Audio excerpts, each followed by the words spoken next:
standing by. The Terry and Ted podcast is brought to you by the UPS Store Canada, now with over 400 locations across Canada.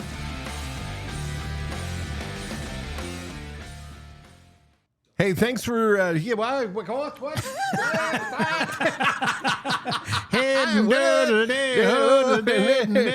Thanks for downloading the Standing By podcast is what I was going to say, and then I thought we had to stop. But we're going now, right, Mano? Okay, I got the thumb up, and Just go. 2026 is underway. Hi, I'm Terry DeMonte. That's Ted Bird. It's the Standing By podcast. Thank you so much for downloading the podcast. We're recording this for Wednesday, January the 7th, our first episode of the 2026 year. Happy New Year. Right back at you. When do we stop saying that? I was going to ask you the protocol. Yeah. I think today's the last day. Larry, I think it's the last call for Happy New Year. I think so too, because I saw on social media, Larry David said you have to stop January 3rd, but somebody pointed out nobody went back to work, or most people went back to work on the 5th. So you got to say Happy New Year when you see your colleagues after being a week off. I think the first week is okay. Yeah. Anytime after January 7th, you're pushing it a little bit. Yeah, and the appropriate response is thank you. You too. Yeah, exactly. It's too late. As opposed to that. Yeah. As always, we don't do this without the help of our sponsors. We want to say Happy New Year to all of our sponsors, including our title sponsor, the folks at the UPS Stores Canada. Don't know if you saw my video, Ted. Over the holidays, Jess and I wandered in to see Saul in the St. Sever. I did see that. Location of you people who live full lives. Yeah. What'd you do on your holidays? We went to the UPS store. In St. Sever. Yeah. How Ski about country. that? That's right. And Saul was looking at me like, you know when somebody looks at you like they recognize your face but can't place it? Yeah, but haven't you been in there multiple times? Shouldn't Saul already know whether or not you're Terry DeMonte from the radio? Shouldn't he know you as local guy Terry? I think he recognized the fact that I had been in the store but didn't want to gamble. Anyway, it was Jess's transaction. So we were there because that's what we do when we need help. The UPS store is there. If you need help with your small business, if you need help with almost anything when it comes to solving problems, whether you're looking for labels, packing tape, packing popcorn or peanuts, I think. Peanuts. Yeah, peanuts. Yeah. Popcorn, peanuts. Suddenly I was at the ball stadium. If you're looking for a mailbox, are you looking for a passport picture? If you need to get something to Regina quickly, they can take care of all of that. The UPS stores, they have over 400 locations across the country, and they're ready to serve you no matter where you are. You'll find the UPS Store Canada ready to help. I don't know if you saw on our Standing By Facebook page, there was a picture. I think it was Eve, if I'm not mistaken. I may be mistaken. I don't have it in front of me. One of our listeners was in the UPS store in Vaudreuil and said he got great service. Eve Wyvez or Eve as in Adam and Eve? I think Wyvez. Okay. But I could be wrong. Anyway, it's nice to know that the folks that are listening to the Standing By podcast agree the UPS Store Canada does a great job. Over 400 locations across the country. It's the upsstorecanada.ca. Or just the upsstore.ca. Is it? Or you can just Google the UPS store. Yeah, don't listen to me. Yeah. I don't have So tell me this. Speaking of this time of the year, your birthday was on January 3rd. Yes, Happy birthday. Thank you. Does it get lost in the shuffle because it's so close to Christmas? Thanks to my wife, it does not. No, She did it before it kind of BJ before Jess? That didn't sound right. Nope. There's a term we won't be using in the house.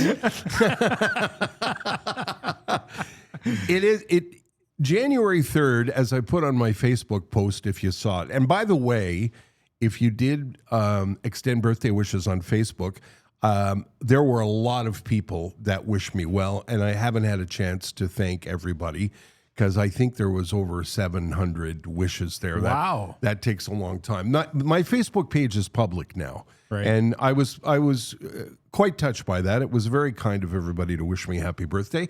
To answer your question, when I was a kid, as I went into my teen years, I started to understand January 3rd, people are tired. They're holidayed out. They're broke. They just want to stay home. Yeah. So I kind of got used to that over the years. But Jess had some nice surprises for me. I got a beautiful winter coat as my birthday present.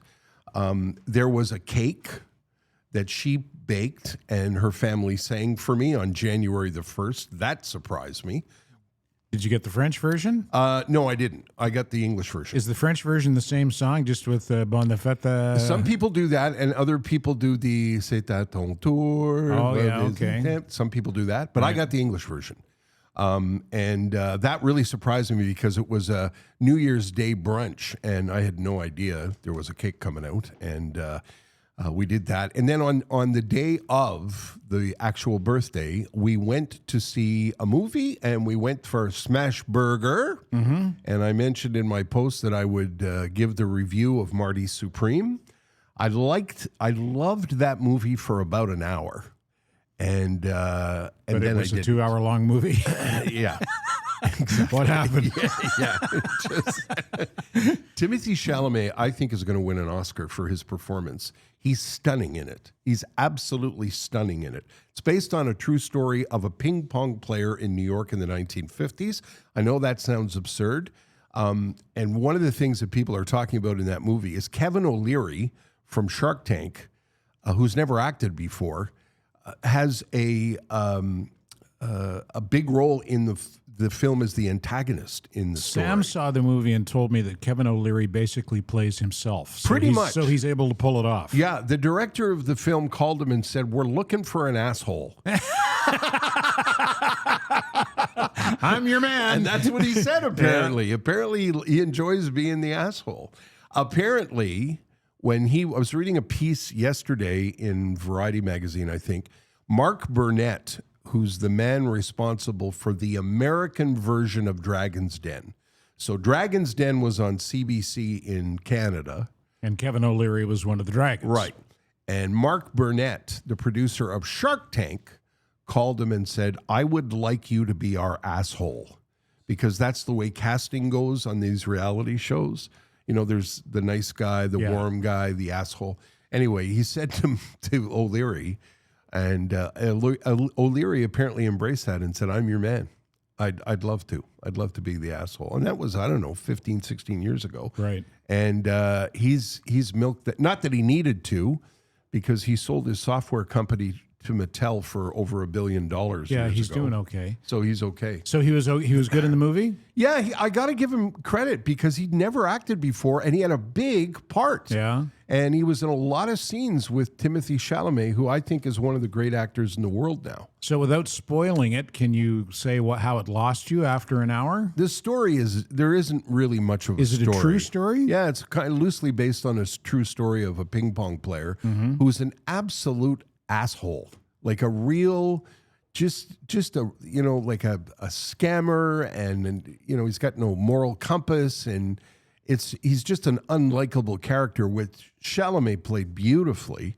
But by the end of the movie, for me anyway, by the end of the movie, I thought, well, A, this is dumb, and B, I don't like this guy. When is this going to end? But that's just my review. A lot of people love this movie, and it's going to do very, very well. And you went to the theater to see it? We did. We went to Complex Doo-Doo-Doo in Laval. Okay. Yeah, sure that's not what it's Colossus called. Or whatever it's called? We don't know if it's still called Colossus. It looks like a spaceship. And yeah, okay. I don't care. Yeah. Well, tell me about the Smash Burger. And then I said to Jess, I've been dying to try this Smash Burger that influencers have been talking about at a place called Lamburger. L' hamburger. Right. And okay. Just okay? Yeah, I won't drive out of my way for it. But they're all different Smash Burgers. So yeah, all kinds of them now. Yeah. And where does the name come from? Because they smash it? Yeah, because like they just flatten the shit out of it? Yeah, I watched the guy. It was a really, really, I got to give them points. He took out a very fresh looking ball of meat and put it on the grill, and then they smash it down with like what looks like a cement trowel. Right. And they cook it that way. And So they just make it super thin? Yeah. Isn't that like a Delalo burger? Well, not quite. Delalo's is its own thing. Smash burgers are a different kind of thing. They're a little thicker. Hey, listen, it was really good.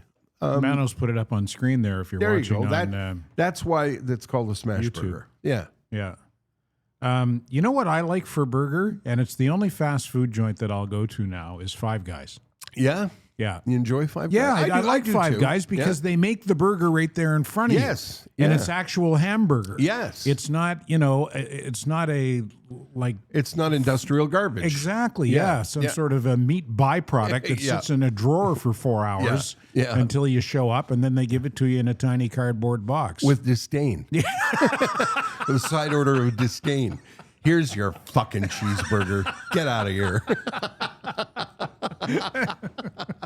No, this was, I got to give Lamburger points. This was fresh, tasty, but I was saying to Jess in the car on the way home, a lot of, I'm not taken by it, but everybody is a self-appointed food critic now. If you watch TikTok or Instagram Reels, there's a lot of people doing the, you've got to try the most amazing, and they rave. And what happens is a lot of these places, and good for these places because they get the Instagram crowd, they get the TikTok crowd, and then it tapers off.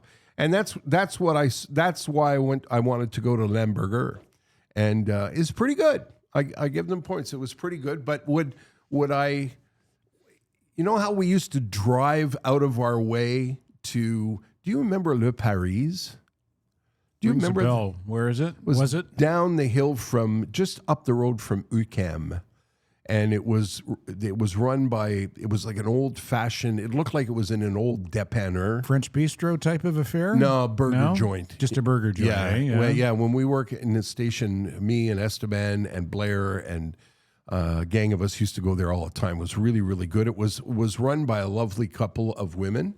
And they closed in 2018. Okay. And I don't know why I was telling you that story. Why was I telling you? Because they made a good burger? Yeah, that one. Oh yeah, that one I drive out of the way for. Right. Because in and around there it's hard to park, et cetera, et cetera. That's a place I would drive out of my way for. Mimessos. I would drive out of my way to go to Mimessos when it still existed. Yeah. Well, I'll tell you what, I'm more interested in Joe Schmo from Kokomo's recommendation for a hamburger than I am in his geopolitical opinions. Yeah. Congress must act. Really, Bob? Is that true? Really? Hey, did you catch the Christmas spirit? How was your Christmas? What did you do? I did nothing. It was low key. It was quiet. I took 3 of my 4 kids out for lunch at the coal-fired bistro at Playground. And so I had Allie and I had Sam and I had Charlie for part of the day. Lauren, of course, lives in Paris, where she had, I don't know if you saw the picture I did. Facebook of her Christmas. Yeah, I thought to myself, I'm glad I'm not picking up this tab. Jesus Christ. Like the table looked like there was like $500 worth of appetizers on the table. I think it was dessert. Yeah, or dessert. And the dessert looked like a candle. Yeah. And it was probably like, 75 euros per candle. You know when you if you've been lucky enough to go for a really, really fancy meal and you look at the table and you think, "Oh Christ, this is high end." Yeah. And it's in Paris. And it's in Paris. Yeah. So not a smash. I don't think they had a smash burger for lunch. Probably not. No. So no. But to answer your question, no. It was quiet and low key. Aside from spending a little bit of Christmas Day with the kids. Yeah, nice. That was it, and that's good enough for me. Yeah. Jess and I talked about this leading up to Christmas and after Christmas. The Christmas spirit eluded us this year. And we couldn't put our finger on it. You know me, I'm a big Christmas junkie. Yeah. I love Christmas. Yeah, but I mean that's you're not in close proximity to your parents and your siblings anymore. That's true. And for me, my kids are all grown up now. Yeah. So it's it was always for the kids, right? Yeah. It's Allie's 17, and she's still like, give me money for Christmas. Ho, ho, ho. What do you want for Christmas? Money. Money. Much as you can give me. Yeah, we tried on December the 19th. I was saying to Jess and my friend Matt Kundle and his wife Avery, we were at Monkland Tavern on December the 19th. I always seemed to find myself, when I was working, I usually was off somewhere around 17 to 19, and I always had it written into my contract that I didn't have to work between Christmas and New Year's. So I would get like from the 20th to the 5th or whatever it was. And somehow we managed to keep that sort of tradition intact. We went to the Monkland Tavern for dinner. On Christmas Eve, we stayed at home. We had a nice quiet night at home with some goodies from Snowden Dell and our friends Matt and Avery. And then it was Christmas Day with Jess's family, which is always nice. Her grandparents put on a nice Christmas dinner. And we got to have dinner and have some laughs and spend some time with the whole family. But I'm not sure what it was. I just never got the Christmas tickle. Well, it's not a palpable thing. Would you like to give me a Christmas tickle? No, sir, not a bit. No, it isn't. It's either there or it's not. Yeah. I'm just looking at Sugar Sammy's website. And what do you find? Sammy's already selling tickets for 2027. I'm not surprised. Yeah. And it's the end of the first week. Really? Of 2026. He's in town coming up in the next few days, isn't he? Is he not? He's got a run of shows starting on the 21st of January. A couple of weeks? Yeah, from the 21st through the 24th. 6 shows in total, if I'm reading this correctly. 2 of which are already sold out. Low ticket alerts for the other 4. One of them has just been added. Go to sugarsammy.com, English and French or English-only shows, as you wish. And if you don't see Sammy here and you feel like taking a drive up to Quebec City, you can see him there. He's got 4 shows in Quebec City at the end of January. 2 of them already sold out. In Quebec City? Yeah. Yeah? Well, one of them sold. No, 2 of them. 2 of them sold out. How about that? Good for him. Yeah. I'm glad for Sammy. And then a 21-city U.S. tour that includes shows in Florida. If you're a snowbird, you can see Sammy down there. And, yeah, already he's planning 2027. Yeah. Yeah, how's it going, Sam? Yeah, it's pretty good.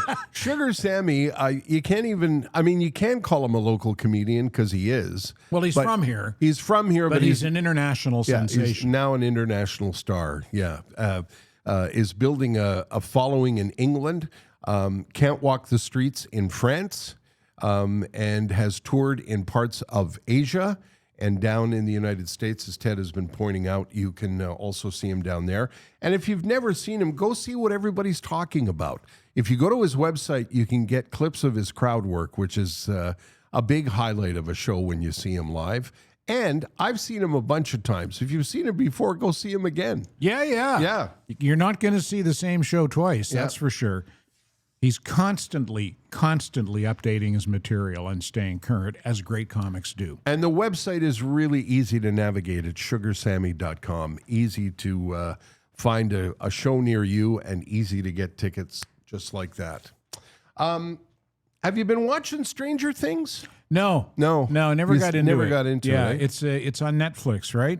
Yeah, you see, I'm not on Netflix. I was on Netflix for a little bit because there was something a series I wanted to watch, and then I canceled that, and I splurged on Crave. Yes. I'm on Crave now. Call it Crave, it sounds. Crave, yeah.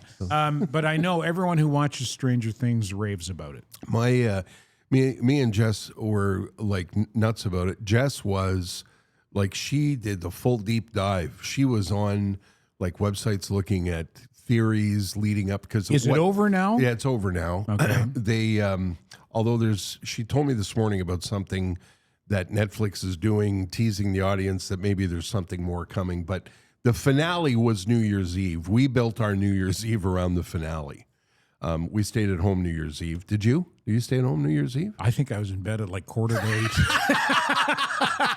Oh, look at the time. And then I laid there and stared at the ceiling until midnight. Happy New Year. Yeah, we built our New Year's Eve around the Stranger Things finale, which we thought was incredible.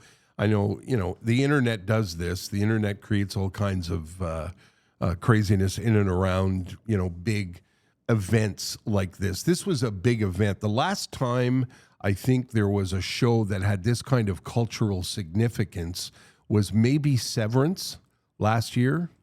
But the Stranger Things phenomena was worldwide. Apparently, according to, I don't even know how the metrics work at Netflix, but apparently 55 million people around the planet watched it on New Year's Eve. That's a lot of people. Do the actors get paid accordingly? I don't know. I don't think so. I think they get paid per episode. That's what I read. Yeah. But so they don't have, because I think for movies, I think actors have built-in clauses that are based on what the film grosses. Streaming? They get a percentage of. Yeah. But see, this is what I find interesting about Netflix. 55 million people watched, but what does that mean in terms of box office? Yeah. Because that's 55 million subscribers who've already subscribed. So the actor can't say, hey, you have to give me a piece of that. You know what I mean? Yeah, no, I know exactly what you mean. But the actor can put that in their in their in their arsenal, in their CV for the next time they go to negotiate a contract. Yeah. Could that show work with any cast changes, or does it have to be the people who are in it already? I think the people who are in it already are part of the cultural touchstone that it became. Okay. And it was an issue because it started 10 years ago. And the kids were 11 and 12. Right. And as it ended, they were grown-ass adults. Yeah. And some people thought it was a distraction. I did not. I thought the stories were incredible. I thought the ending was phenomenal. The special effects were just eye-popping. And the deep dive that I did, because I was curious about the numbers, the amount of people that watched it, not Al in Chicago who said the ending was stupid and he would have written it this way. But I was curious I tried to do a little bit of a deep dive on how the actors get paid and what it means for them when they're on a streaming service. Did the story evolve chronologically, taking into account the ages of the characters? Kinda. Yeah. Kinda. They were quote unquote seniors in high school when the story ended. Okay. So in the United States, that would be grade 12, grade 13. So they would be, I don't know. But they were in fact early to mid 20s. Yeah. Okay. Yeah.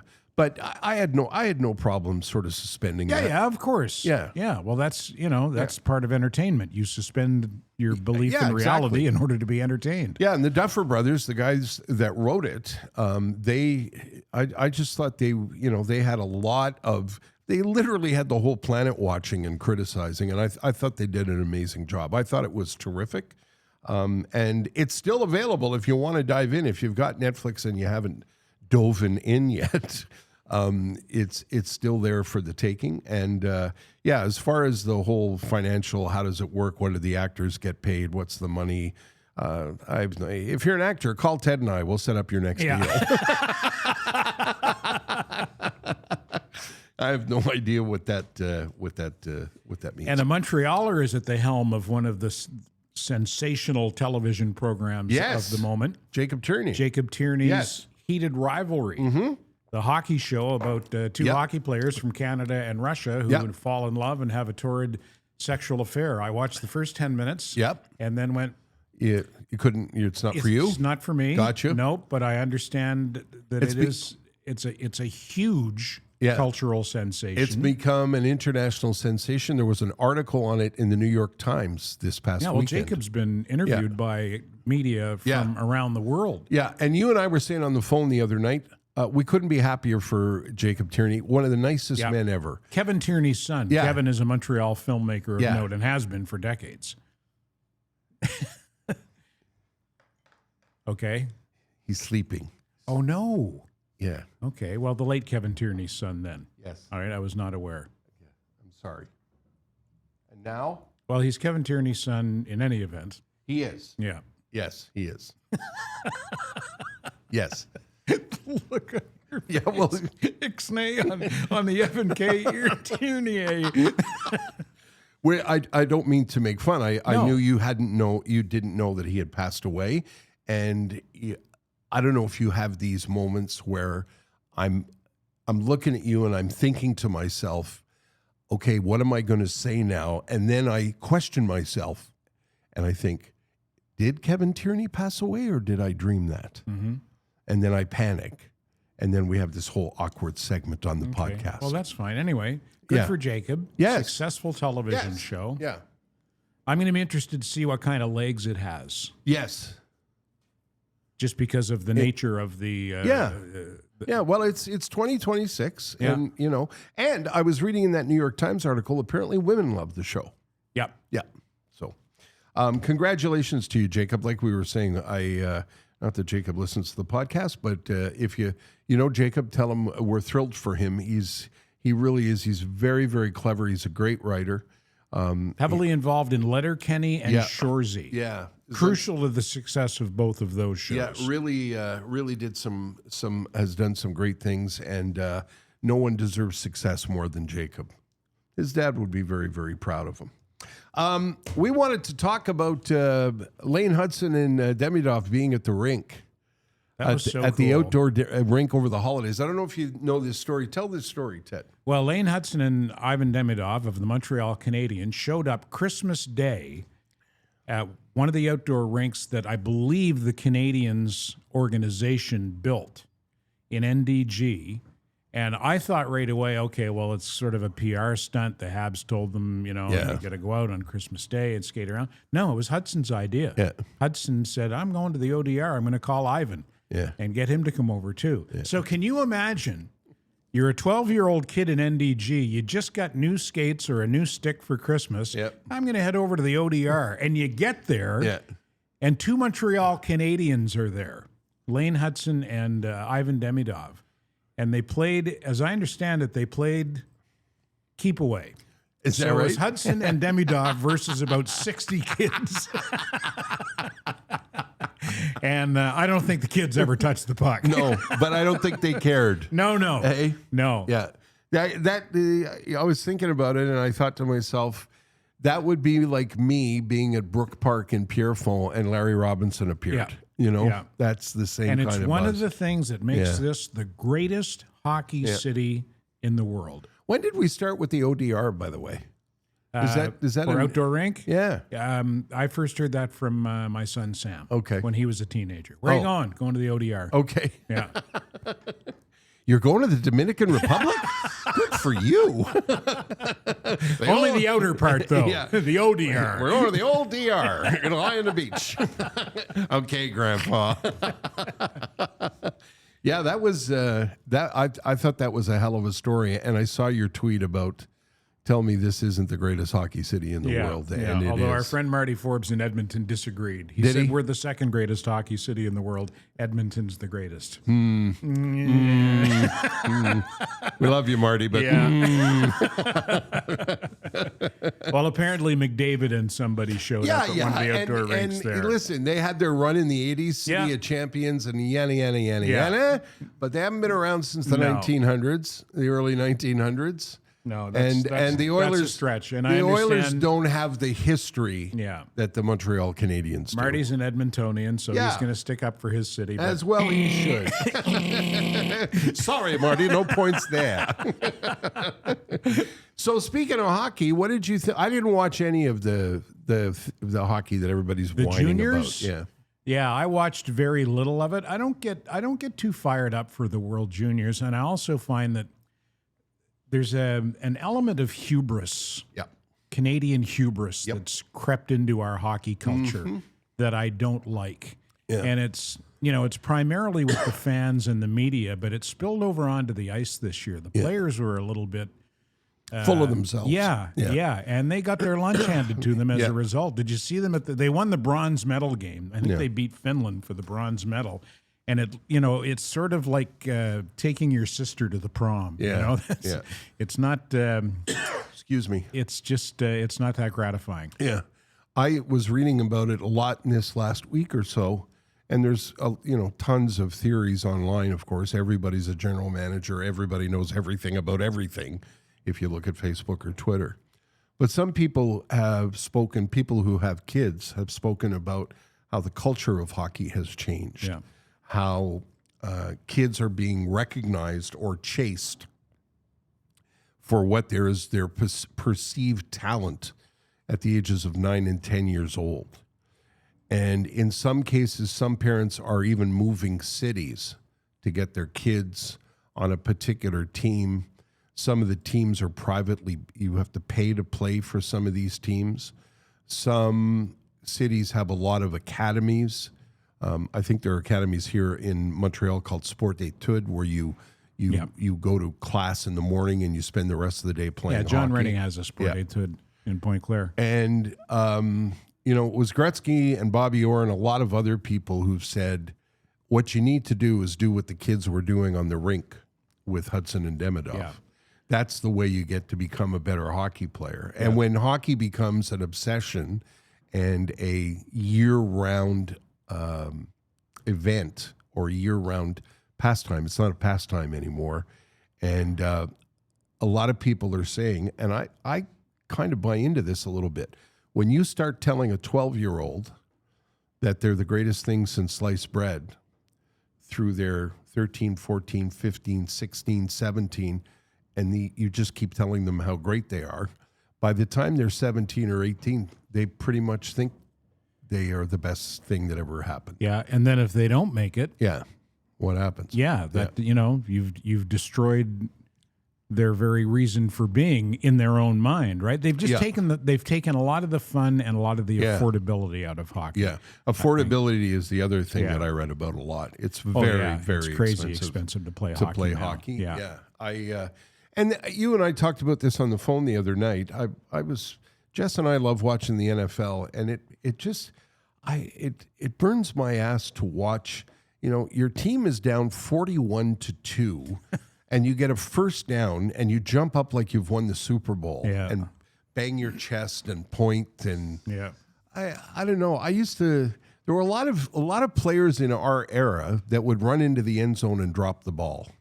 You know what I mean? Or toss it to the ref. Yeah. Like, it's the old act like you've been there. Yeah. But now it's like, how can I get on social media? Yeah. There's a great clip that pops up on my Instagram feed every now and again. You remember Dick Butkus? Yes. He's a middle linebacker for the Chicago Bears and one of the meanest players in the history of the NFL. He looked like a Peterbilt truck. Yeah. And just mean. Yeah. Just mean. Yeah. And there was a play where he was on special teams and the Bears were kicking an extra point after scoring a touchdown, and there was a missed snap. And the quarterback was the holder, but he missed the ball, so he had to run back, pick up the ball, and then he looked in the end zone, and Butkus was open in the end zone. So he throws it to Butkus. Butkus catches it for the 2-point conversion, and then he turns around and he hands it to one of the players from the other team. And the guy just swatted it out of his hand. It was so funny to watch. Yeah, I don't know if we've solved anything there, but there's our take on we don't have kids. You had the perfect description for it. Act like you've been there before. Yeah. Celebrate like Jean Beliveau would celebrate. You know who doesn't have that? Well, this is the other thing we were saying. Caulfield, Suzuki, Hudson. Yeah. None of those guys have that. Yeah. Like Lane Hudson strikes me, I've never met the young man, but he strikes me as the most humble, unaffected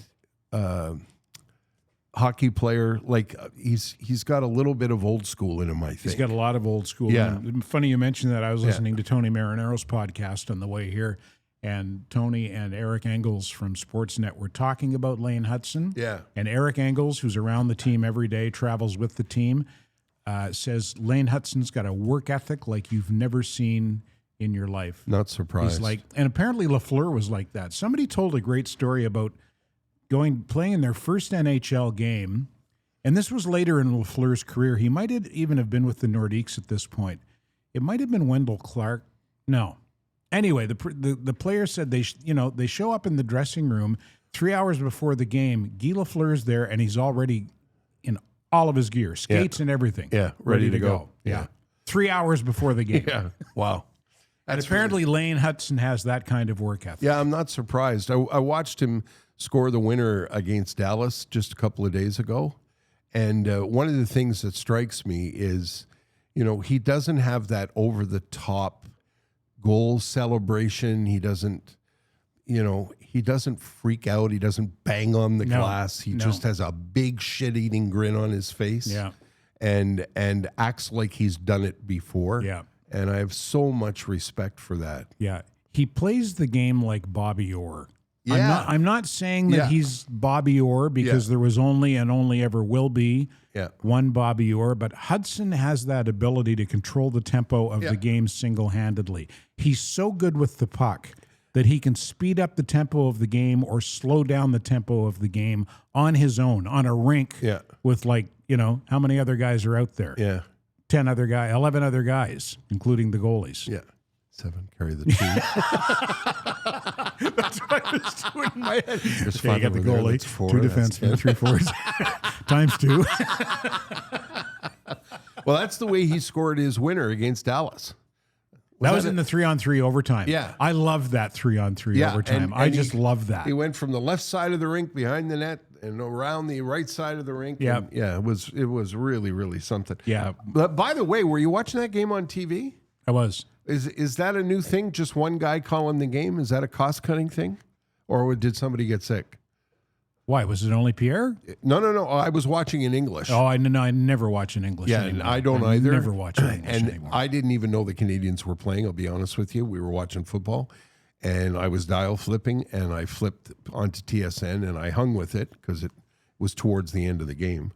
No, maybe somebody had some bad seafood in the press room between periods. Yeah, because that would be unusual to not have a color commentator. Yeah, and the guy said I forget who was calling the game, but he said at one point, "This is where I could use an analyst." And I thought, please tell me TSN isn't, because the bean counters, eh? Yeah, it's like, hey, what if we only got one guy in the booth? Well, some of the teams, their radio crews don't travel with the team anymore. They call road games out of a studio back home. Cheap motherfuckers. Yeah, just ridiculous. Yeah. Let's say hi to our friends at Accutech. Over the holidays, Jess and I made a decision. It's we were sitting in the dark in in our home in the Laurentians, and Jess said to me, "I think it's time for Generac." And I said, "I think you're right." Because we have a generator in the house. The power goes out in the Laurentians more than it does. Well, that's not true because I lived in NDG and the power goes out in NDG a lot too. But anyway, when you're in the Laurentians, lots of trees, high winds, et cetera, snow, ice, whatever. We lose our power more than I like. Right. Let's just put it that way. And, it gets cold. We have a little generator. And, it runs, I think, the fridge and a hat. This is how much I know about generators. So you'd like something a little more robust. A Generac, from what I understand, this is what a Generac generator does. The power goes out, Generac counts to 20, and then goes, we'll take it from here. And your whole house lights back up. There you go. And I can see a house up the hill from where we live. For sure, the guy's got a Generac. Yeah. Because whenever the whole hill is completely dark, there's one house on the hill. He's all lit up? He's all lit up. Yeah. And I thought, that bastard up there's got a Generac. Anyway, I'm telling you this story because the folks at Accutech are an electrical company that's been on the West Island since 1995, and they are a Generac specialist. Yeah, they're Generac affiliated. Yes. Yeah. And I sent a note to Trish over the holidays saying, when the holidays are done, there's me, my buddy Matt Kundle, and apparently now a third family that's looking to Generac up their house. There you go. So if you are in that position and you need to talk about generators, Accutech, Tom, Trish, and the people there, they're the ones that are going to guide you through it. I'll tell you the story. When they get up to our house, they're going to guide us through it.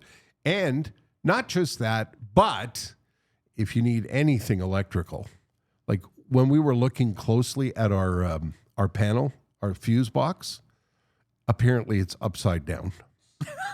So when Tom looks at that, I think he's going to go, I'm going to have to turn this right side up. These are the kinds of things that you want specialists for. As I like to say, they know what that wire does. Okay. Accutech, ACUTECH.ca. Happy New Year to Trish and Tom and everybody at Accutech.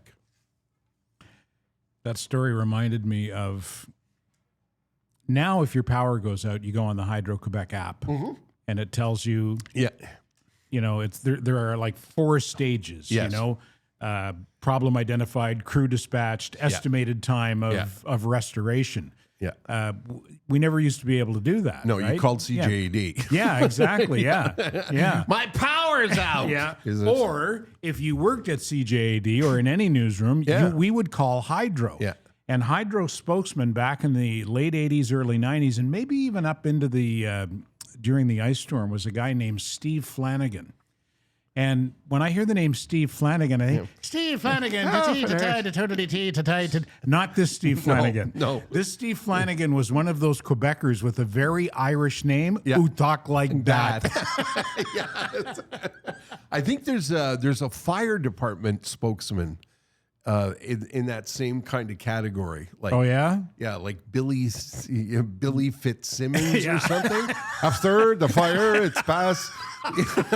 It's so Quebec. It's just Typical it's Quebec story of cross-pollination. The Irish and the historic French cross-pollination between the Irish and the French communities. We would call Steve Flanagan.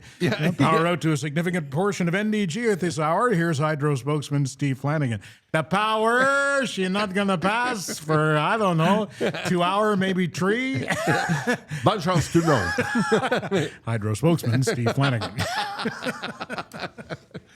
We were talking about that because we were talking about Accutech. I would like to say hi now to one of our other sponsors, the folks at Richer Jewelers. I feel shame I did not get to see them before the holidays to thank them in person for our lovely Christmas gift from Belgium, our stroopwafel and my liquor chocolates. And the Mads chocolates. Yes. Did you get hammered on the liquor chocolates? Did you eat them all at once? Not all at once, but they were gone in short order. Yeah, they're awfully good. Yeah, they sure are. Go figure, handmade Belgian chocolates are good. Yeah, no kidding. And how nice of Pierre to lug that around. Yeah. For us, all the way from across the pond.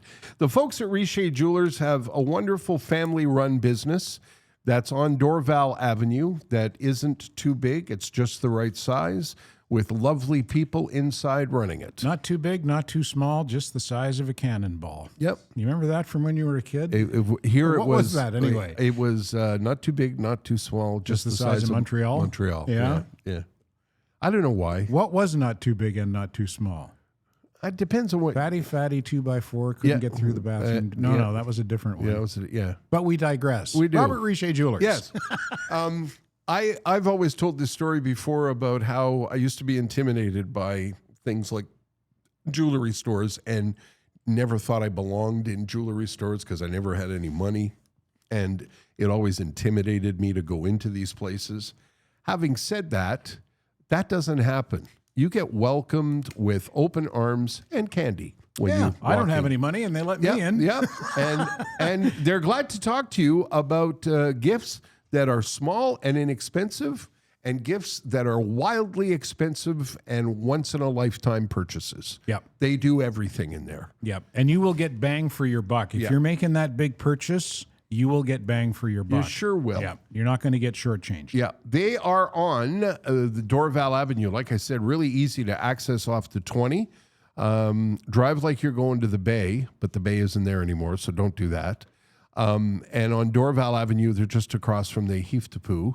And you can park at the Heath de Poo and just walk across the street. It's not the Heath de Poo. What is it? Let's be real here. Hang on, I wrote it down. Of course, now I can't find it. Okay. Oh, it's the sunken ruins of the Crimson Keep. Oh, there you go. They're just across from that. Yeah, it's interesting. There's parking at the sunken. That's right. Yeah. Well, actually, you know what they have now is they have valet parking, and the valets are goblins. Oh, is that right? Yeah. Wow. So it's quite nice. Yeah, that's exciting. Good. Yeah. It's the Dorval Mall, the old Dorval Mall, but that's a beautiful mall now. They've renovated. Oh, I know. Yeah, it's really, really nice, and it's very, very quiet. It's actually a good place to go shop if you don't like crowds. I mean, that's probably not what they're looking for as a mall. Royal Mount's got that covered. We were at Royal Mount. I think we talked about this on the last podcast. Yeah. I want that place to succeed. Yeah, so do I. Yeah, everybody's shitting on it. It's a nice mall. Yeah. It's a really nice mall. And when we were there, we went on December the 19th. We were killing time before the Monkland Tavern. Right. It was pretty crowded. It was, eh? Yeah, it was that's pretty good news. crowded. Yeah. Good. I'm glad to hear that. There you go.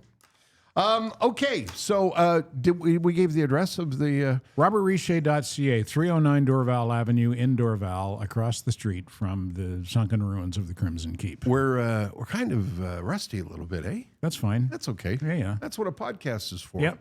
Yeah. We were like this on the radio. Asshole. Where's your manners? Okay, Slurpee. Okay. Now, I think what we should do is the tweet sheet. Well, there's a good idea. How about that? Yeah. Because we got some other things to cover, but let's do the tweet I sheet. had 2 weeks to curate the tweet sheet and found lots of funny. I got them stockpiled for the next several episodes. Excellent. As a matter of fact. Here's what we've got for this week from Twitter, or X if you prefer. From @Benedict'sRed. Hard to know when someone is hitchhiking or just supportive of the fact that you're driving. Way to go, buddy. You're killing it. Good job. From @GratefulKeg. No way the whole fucking orchestra is both trans and Siberian. Good one. And from @MartinPilgrim1. The weirdest thing about France is that even the children speak French. You're wearing a Minecraft onesie. Why are you talking like a depressed poet? These are great. These are really aren't they good? Those are a lot of fun. Did you hitchhike when you were a kid? Yeah. I hitchhiked from Charlottetown to Boston one time. Is that right? Yeah. Wow. Yeah. Didn't even get murdered. Wow. Yeah. Good for you. Yeah. I was about 18 years old. Never had to jump out of a car or No. anything? Wow, good No. for you. On the West Island, when we were kids growing up on the West Island, there was no public transit. You had the Brisbois bus. The Brisbois bus, if you grew up in the West Island, you know what I'm talking about. They were school buses painted blue and white, and they came every once in a while. Like there was a schedule. They never adhered to the schedule. You could stand and freeze your ass off for almost an hour waiting for a bus that never came. And the terminus was at Fairview, and they went all through the West Island. And none of us wanted to bother with that. We used to hitchhike with hockey equipment. And mothers would pull over and give us a ride to the arena. Yeah, hitchhiking was very normal back in the 70s. Yeah. I don't know when it went out of fashion, probably the 80s. Yeah. I think after the murdering started. Probably, yeah. The serial killing sprees put a real damper on hitchhiking. Yeah, because That's terrible. No, but it's true. Yeah, I know. Because that's what it got to. It got to, wow, you're hitchhiking still? Didn't you read about the guy? Yeah, serial killing put an end to that. That's great. Oh, boy. Speaking of the West Island, I want to point I wish I could post this article because it's such a good piece. Excuse me. It was in the Gazette this past week. Bill Brownstein wrote an article on the West Island restaurants. The headline is, Think West Island restos aren't up to par? We've got news for you. And there's a picture there on the article of David McMillan, famous for the Joe Beef Empire, and Derek DeMann at their new restaurant called Grill Nature, which is in the old Jukebox Burgers. And David said, I've never experienced a warm welcome like this. Apparently, you can't get near the place. Really? Yeah, and the food is apparently absolutely terrific. Bill wrote a piece on that opening and the opening of Gentile Cafe. Anthony Gentile, who I'm kind of related to, by the way. I think I'm going to Gentile Cafe this coming Friday. You going to the one on but they're having a little thing. on Chabanel, or are you going to the new one? No. For my cousin, they're doing a little thing for my cousin on Sources Road on the West Island. Is this the new one? This is the new one. So are there only two? There's 4. Oh, I didn't know that. Yeah, but the original is the one that's right down the street from our studio, right? That's right. That's where his dad opened in the 50s, I think, 55. This is Anthony's 4th restaurant. Bill said it's the most elaborate and largest restaurant.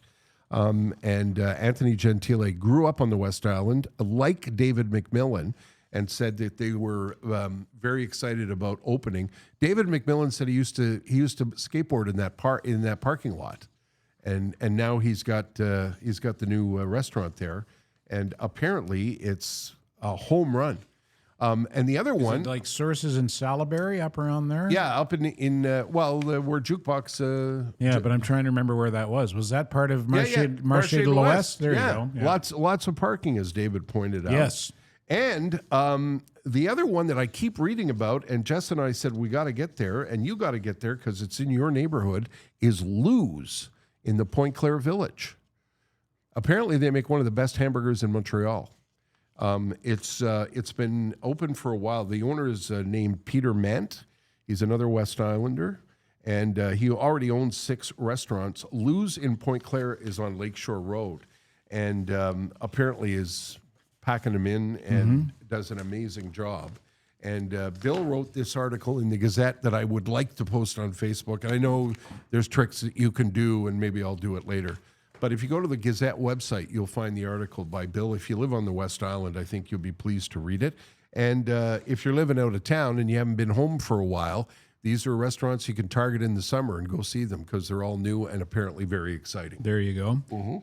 We should, on a sad note, extend our condolences to the family of Elwood Quinn. Yes. Who was the patriarch of Quinn's Farm in Notre Dame d'Île-Perrot. Elwood passed away last week. Yeah, this was sad. Suddenly and surprisingly, at the age of 78, suffered a heart attack. And it was a nice tribute on the Quinn's Farm social media platforms from lovely. his family. Yeah. They said that he spent his last day on his tractor, feeding the animals and having breakfast with friends, and just the kind of day he would have wanted to have as his last. Yeah. He was such a nice man. Yeah. He used to come into the radio station all the time. Yeah. He would bring us, and I kind of got the, not the wrong impression, but to me, Elwood was the guy, that's the guy who brings us pumpkin pie and apple crumble. He was so much more than that. He sure was. And he was, and I only discovered this in the last day or so reading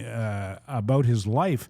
He was really a well-respected farmer and beyond that, agriculturalist. Yeah. And he was involved in a lot of agricultural associations. He was an advocate. And a pioneer in his field. Yeah. And like we say, just a really, really nice man. To give you an idea of how popular he was and what an impact he has, if you're on Facebook, go to the Quinn Farm Facebook page, read the beautiful tribute, and look at the number of comments. Yeah.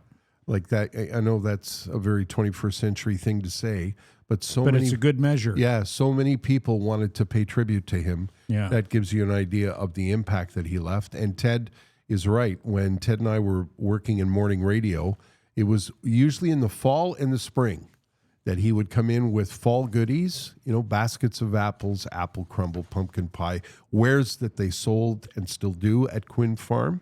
And then in the spring when, he was getting ready, to have a new a set of crops get started, he would come in and bring other wares. And he always left this really nice sort of vibe in the building after he left. Never forget the first time I shook his hand. The guy had hands on him like baseball gloves and fingers like hot dogs that came halfway up my forearm when I shook his hand. Yeah, and he didn't go for manicures.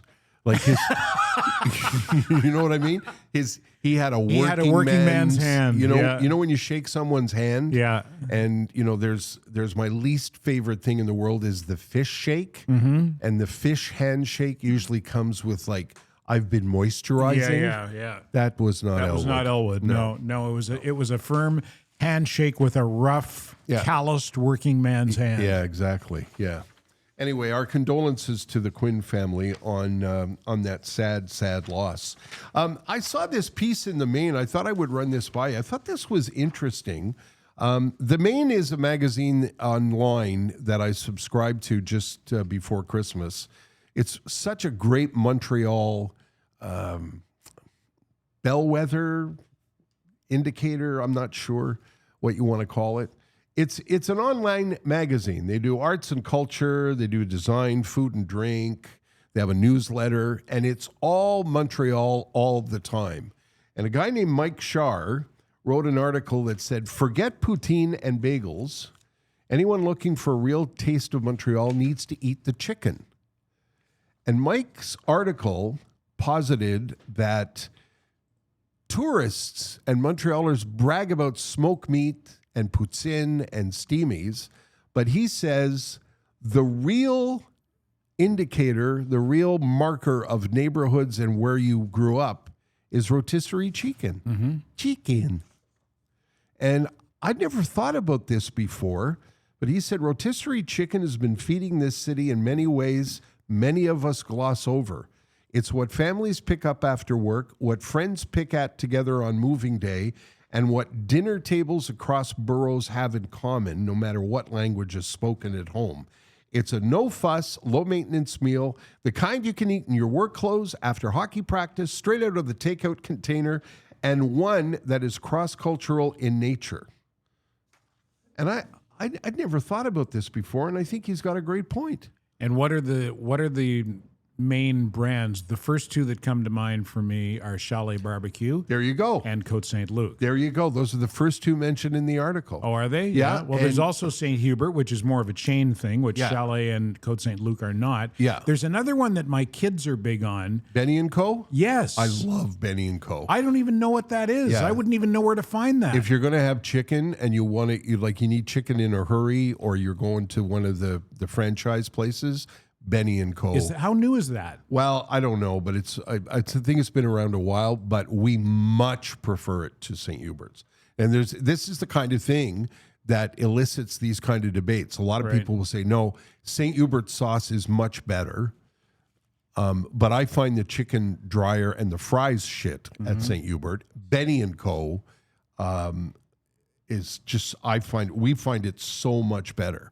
And there's Scores, there's Pouillet Mouillé. I don't go there because I can't pronounce You sound like you're having a stroke. Yeah. You want to go to my Pouillet Mouillé? And he says in his article, there's Portuguese rotisseries. There's the Portuguese can make a good chicken. Yeah, they know their way around the chicken. And one of the things that's in the article that really, really made me laugh was Montrealers swear their favorite spot, whatever your favorite spot is, you swear it's the best.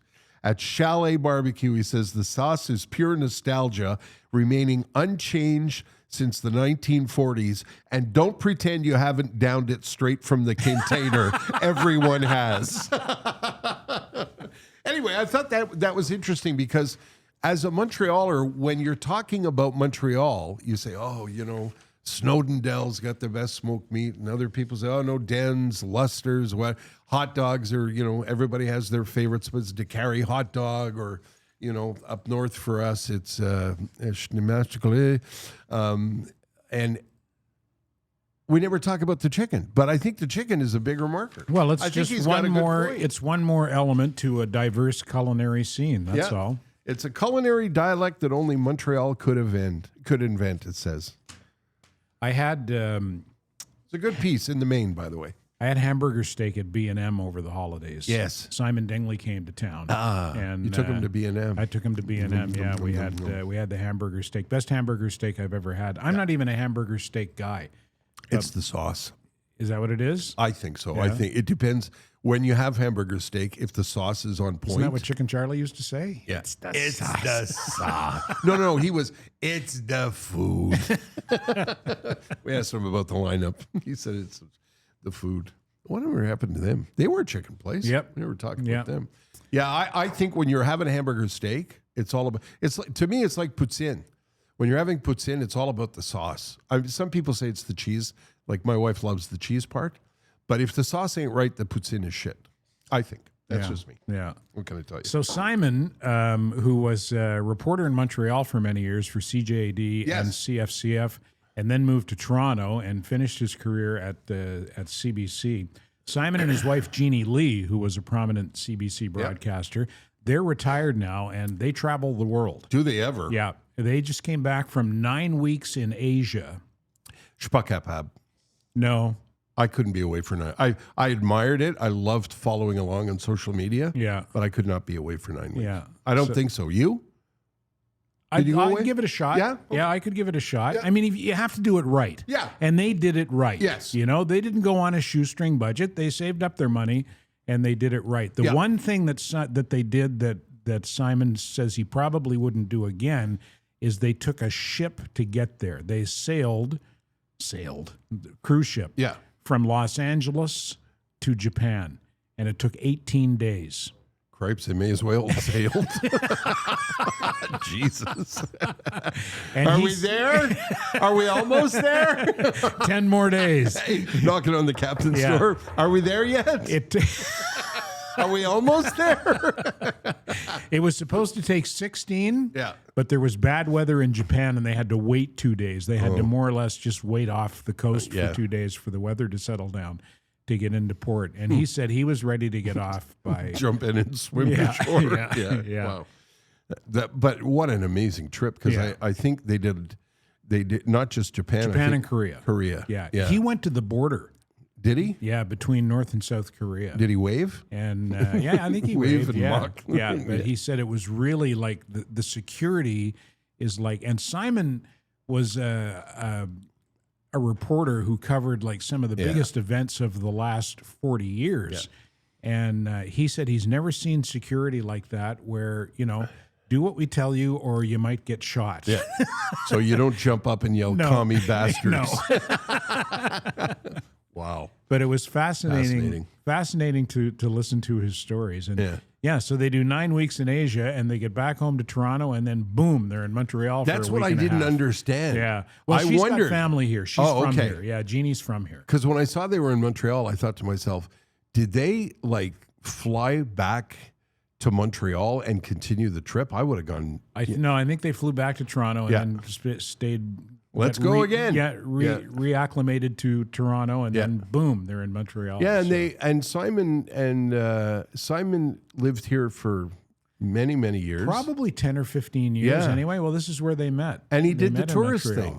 Hey, he was in Old Montreal and doing all the touristy things. I thought it was pretty cool. Yeah, Simon's one of the nicest guys you'd ever meet in your life. You know what? Sometimes I think, okay, Simon, what's your angle here? Why are you being so nice? But that's just who he is. Yeah, he's just one of the nicest people on the planet. Yeah.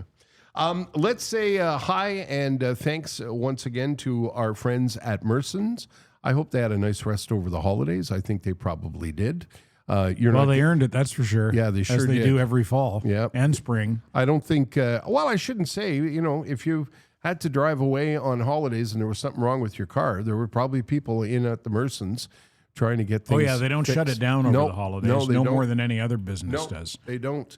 The Merson's are basically, they're a tire store and a garage. That's what they are.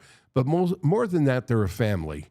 And not just them, not just the Merson's themselves, but the people working there. There are so many people working there who've been with them for such a long time. Charlie in particular, their service manager. Yeah. Charlie has been there almost since the beginning. Yeah. He went and he worked somewhere else for a few years, and but he couldn't stay away. Yeah. He had to come back. Yeah, that gives you an idea what kind of people we're talking about. I first went into the Merson's years ago when I got screwed by some, unscrupulous garage. And somebody said, you should have taken that to the Merson's. They would never do that to you. That was over 30 years ago, and that's where we've been going ever since. Even when I have maintenance included on cars that I've leased in the past, I've taken it to the Merson's because I trust them. And you can trust them too. It's a good place to get winter tires. It's a good place to get new tires for the new season. I know it's too early to talk about that, but it's coming.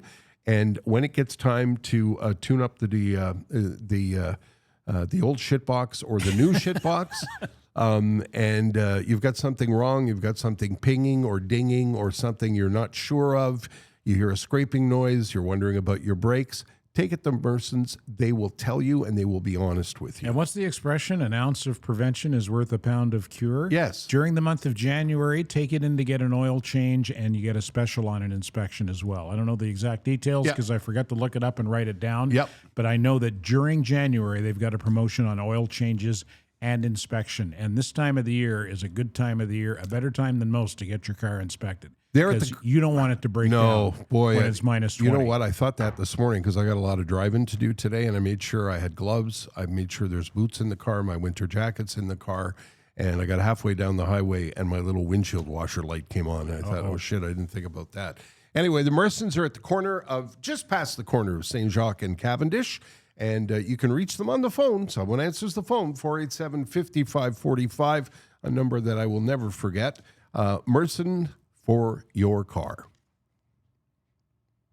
Hi, Tara. Want to play cards? No, sir. Okay. Not very good at it. Yep. It's my lead into our friends at Playground. Yeah, I love going to Playground. Yes. I love going there to eat.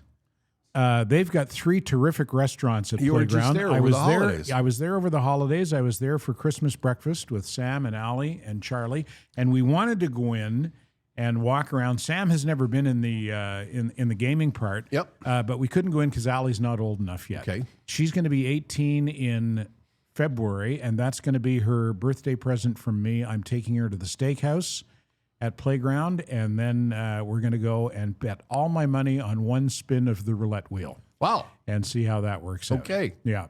It's the strip without the trip on South Shore, Ganawage, 20 minutes from downtown and the West Island, home to more than 1,200 electronic gaming machines, 3 excellent restaurants, and some of the biggest poker events to this side of Vegas, including the World Poker Tour Winter Classic later this month and the World Series of Poker, which returns to Playground in late March and early April. And you don't have to be a high roller. You can buy in at a more modest level at one of the cash games and enjoy complimentary food and beverage while you play. Before you go online to playground.ca, register for your player's card.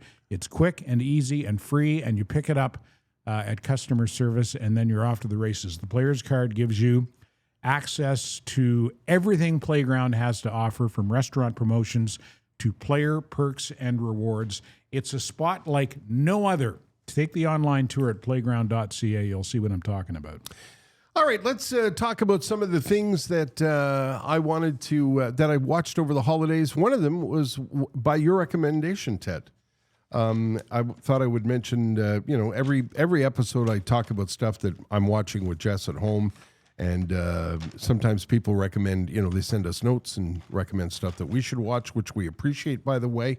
One Battle After Another. Wasn't that a great movie? My God, that was a good movie. He's such a great actor. Oh, my God. Leonardo DiCaprio. Yeah. I was on a Leo binge over the holidays, and that movie was part of the binge, One Battle After Another. And I hadn't even heard of this movie from 2021, Don't Look Up. Mm-hmm. He's great in that. Yeah. And then I went back and rewatched Once Upon a Time in Hollywood. Yeah. And then I went back and rewatched The Departed. And I came to the conclusion, so good. He's the Jack Nicholson of his generation. He is, I agree with that. He's so good. He's such a great actor. He's so good and so versatile. Yeah. And he's even starting to look like Jack Nicholson. He is a little bit. Yeah, morphing into him. Yeah. I've seen things online. It started with Robert De Niro. Robert De Niro co-starred with DiCaprio when he was still a teenager in This Boy's Life, I think it was called. And De Niro, when he was done the film, he called Martin Scorsese and said, "You gotta work with this kid. This kid has got talent, big time." And it started with De Niro's recognition of DiCaprio's talent at a very, very early age, pre-Titanic, because Titanic launched him into the stratosphere. But he's such a good actor, and this is one of those movies. I don't want to say it's unique. But it is. It's kind of unique. It's a wacky story. Yeah. And what's his name is pretty good in it, too. Benicio del Toro. Yeah. He's really good in it, too. Great cast. Really interesting story. Very quirky. Yeah. And really wonderfully told. One Battle After Another, it's called. And if you've never seen Don't Look Up, that's a star-studded cast. Yeah. And it's got I found it had a combination of Coen Brothers and who are the brothers who did the airplane movies? Zucker Brothers. Yes. Yeah. It was not as goofy as Zucker Brothers movies. But it was a combination of Coen Brothers and Zucker Brothers. I thought it was really good. It was very subtly funny, I thought. Okay. I don't recall watching it, so I'll put that on. Don't Look Up? Oh, you'd love it. I'm gonna put that on the list. Another couple of movies we watched. There was the George Clooney movie called Jay Kelly. Everybody's raving about this movie and saying that he's going to win something for his performance. George Clooney was great in it, and we thought it was okay. I guess we went in with high expectations. Jay Kelly, as in J. Kelly or No. Jay Kelly? Yeah, Jay Kelly. Yeah. What's it about? He's an actor. He plays a very famous movie star who's struggling with Not much of a stretch. no. Who's struggling with what? Well, his choices in life and regret and his daughters and all that. Okay. Yeah, it's all right. Another movie we watched that you have to brace yourself to watch is called Goodbye June. Kate Winslet directs this movie. It's her first directing job. Her son wrote this movie, and it's got a really amazing cast. And it's quite sad because we're saying goodbye to June. And Helen Mirren. Is it Helen Mirren? I want to get it right. Helen Mirren is the Helen Mirren of, I was going to say, of yes. Mobland fame, but Yes. she's been in 1,000 different things. Yeah, she's just an unbelievable actress. She's And the is she lead. June? Yes, she's June. Okay. She's the lead in it. That's all I'm going to say about it. Worth the watch, but have the Kleenex handy. Stranger Things we already talked about. I wanted to mention if you want to look like you're trying to impress people, watch the documentary on the New Yorker. I'm just kidding about that. It's kind of interesting. It's like an afternoon killer. Right. The New Yorker, the news magazine? Yeah, the news magazine. It celebrated its 100th anniversary recently, and it's a documentary about the history of the magazine and some of the really amazing people who have worked at that magazine over the years. If you're a football fan, John Elway, there's a documentary on Netflix on Elway. I thought it was okay. I found it disappointing because I didn't think it dove deep enough into, it was kind of like the history of John Elway, his college days and whatever. I wanted to know more about him, more about how he, managed the Denver Broncos, and it was okay. If you're a football fan, I guess it's worth the watch. Speaking of that, did you watch the Ravens? Did you see the Ravens Steelers? No. What happened? Oh my God. It was what a finish. The Ravens looked like they were winning. I'm going to get the score wrong. I think it was 24. The Steelers were winning 24-22, was it? And were there playoff implications? Yes. And the Ravens, there were 2 seconds on the clock, and the Ravens kicker, thank you, Mano. So it was 26-24 for the Steelers. 2 seconds on the clock. 44-yard field goal, wide right. Like I said to Jess, because I was pulling for the Steelers, I said to Jess, shut it off. The Ravens are going to win. Well, a 44-yarder it's not a gimme, but most professional kickers should get that. Yeah. Yeah. Yeah, and now in typical 21st century fashion, the kicker is getting run out of town? Well, he's being vilified on social media? Well, death threats. He's a young man who's, I think, 23 years old. Him and his fiance have been getting death threats because he missed a kick in a football game, for Christ's sake. Anyway, the John Elway documentary is on Netflix. Jess and I just finished this past couple of nights ago the Harlan Gobin Netflix series called Runaway. It's a 6-episode series. If you know who Harlan Gobin is, excuse me, the guy writes books he churns out books like nobody's business, and Netflix loves him. And we've watched a bunch of his series, and Runaway is really, really good. Really, really good.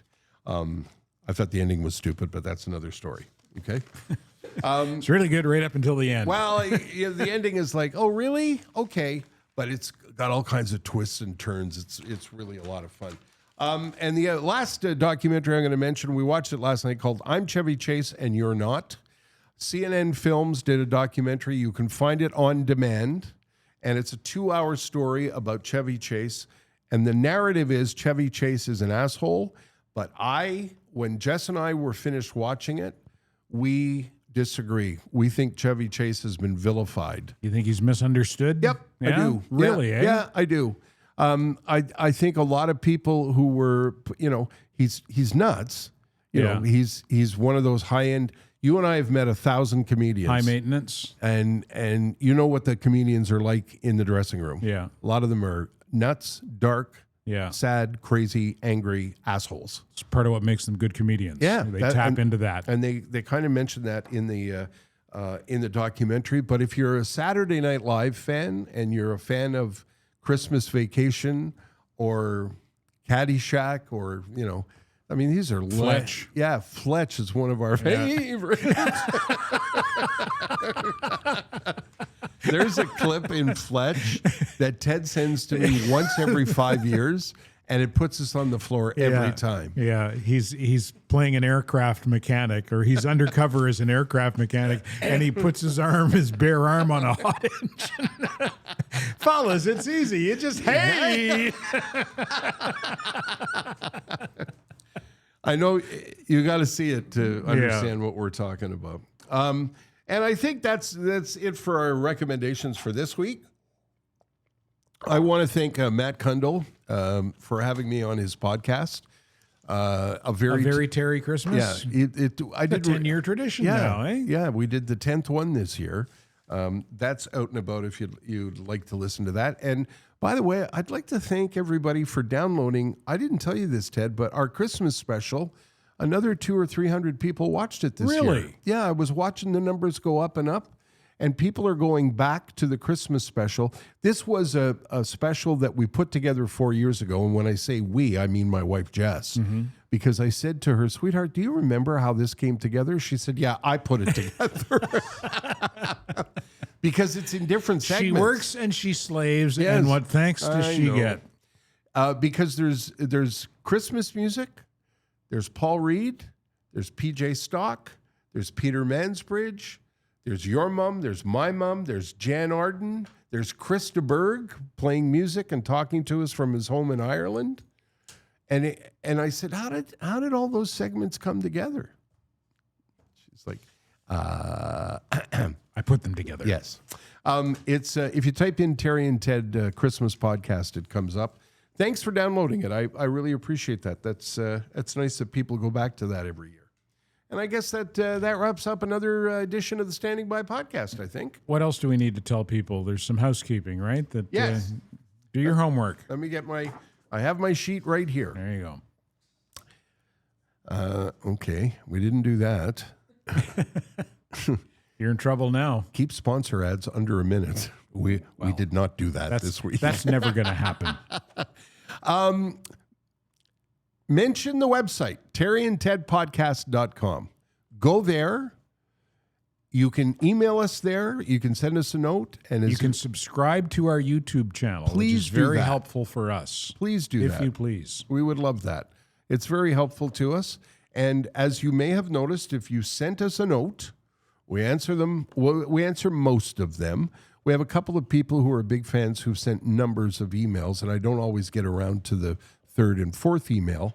But if you send us a note, we see it, we read every one of them, and we answer most of them. You can follow us, Terry and Ted Podcast, on Facebook and on Instagram, and also on X, where we get tens of views.